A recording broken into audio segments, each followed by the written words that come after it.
আপনি আমার ডিভোর্স দিয়ে আপনার আম্মা আব্বার কাছে চলে যান, গিয়া কইবেন আপনি আমার ডিভোর্স দিয়েছেন। দেখবেন ওনারা আপনারা ঠিক মাইনা নিব। সালমা, আর কখনো এই কথাটা মুখে নিবে না। আমার মৃত্যুর আগ পর্যন্ত একসাথে থাকবো। যা কষ্ট করো দরকার সব কিছু করো। আপনি কেন বুঝতেছেন না? এখানে থাকলে আপনার জীবনটা শেষ হয়ে যাইব। হোক শেষ, তাতে কোনো সমস্যা নেই। আমরা বাঁচতে হলে একসাথে বাঁচবো, আর মরতে হলেও একসাথে। সালমা, আমার কাছে 500 টাকা আছে। এই শাড়িটার দাম তো অনেক বেশি। তুমি একটা কাজ করো, 300-400 টাকার মধ্যে একটা শাড়ি নাও। না থাক, নেওয়া লাগবো না, সমস্যা নাই তো। তোমার কাছে যখন টাকা হইব তখন তুমি কিনা দিও। না না, মার্কেটে যেহেতু এসেছি কিছু না কিছু তো নিয়ে যেতেই হবে।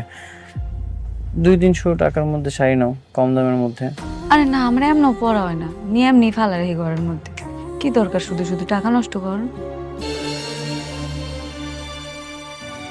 ভালো, কিন্তু কে আপনি? তুমি আমাকে চিনবা না, কিন্তু আমি তোমাকে খুব ভালো করেই চিনি। আপনার আসল পরিচয়টা দেন তো, কে আপনি? আমার আসল পরিচয় জানার আগে দেখো তো এই শাড়িটা চিনো কিনা। এটা তো ওই যে ওই শাড়িটা যেটা আমরা পছন্দ করছিলাম না? একদম ঠিক ধরছো, এটা তোমার পছন্দের শাড়ি, আর আমি তোমার জন্য আনছি। আপনি আমার জন্য আনছেন মানে? কে আপনি? আমি নোমান, অনেক আগে থেকেই তোমাকে পছন্দ করি, বাট তোমাকে বলা হয় নাই।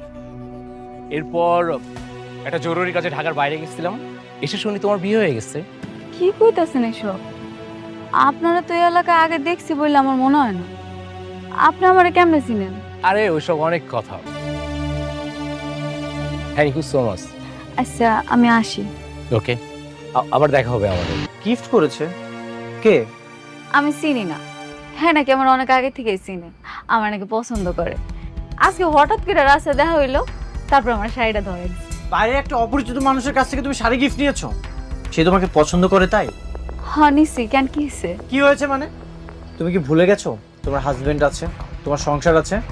জানি তো। তুমি কি রাগ করছো? রাগ করবো না তো কি করবো? নিজের হাজবেন্ড থাকতে তুমি অন্য একটা ছেলে থেকে গিফট নিয়েছো। আচ্ছা আমি ইনকাম কম করি তাই? আশ্চর্য, তুমি আমার সাথে রাগ দেখাইতেছো কেন? এমনি চিৎকার করতেছো কেন? আমার ভুলটা কোন জায়গায়? জিনিসটা তো আমার পছন্দ হয়েছে, আর সে যখন দিছে আমি না করি কেমনে তুমি কও? না করবে কিভাবে মানে? তুমি কালকে যেই শাড়িটা দিয়ে আসবে। আমি তো নিয়ে আনিছি শাড়িটা। গিফটের জিনিস মানুষ ফেরত দেয় কেমনে? যেভাবে নিয়েছো ঠিক সেভাবেই দিয়ে আসবে। আমি কিছু জানি না, কিচ্ছু শুনতে চাই না। সালমা,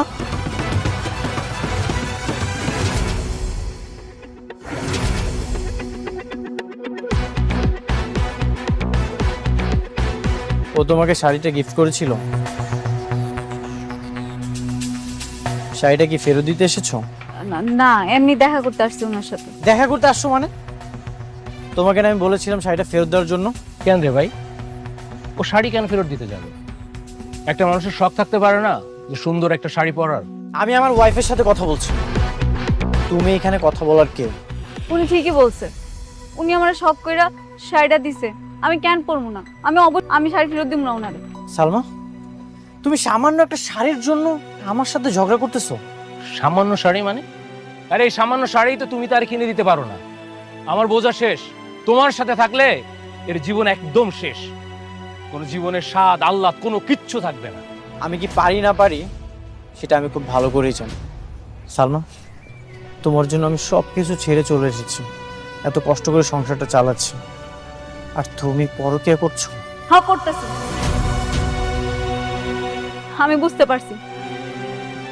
তুমি সামান্য শাড়ির জন্য আমার সাথে যে ব্যবহারটা করলা, ভবিষ্যতে তুমি আমার লাগে আরো খারাপ ব্যবহার করবে। তুমি তোমার রাস্তা মাপো, আর আমি আমার ব্যবস্থা করব। ব্যবস্থা করবে মানে?